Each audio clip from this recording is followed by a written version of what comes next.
100 ते 200 मध्ये जोडमूळ संख्यांच्या किती जोड्या आहेत? जोडमूळ संख्या आपल्याला माहीत असेल. जोडमूळ संख्या म्हणजे काय?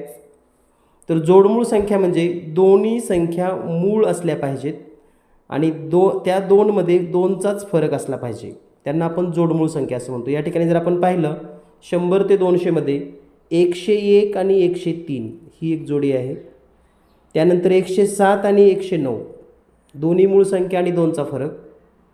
त्यानंतर जर पाहिलं आपण तर 137 139 ही पण एक जोडी आहे. त्यानंतर 149 151 ही एक जोडी आहे. त्यानंतर पुढे जर पाहिलं आपण तर 179 आणि 181 ही एक जोडी आहे.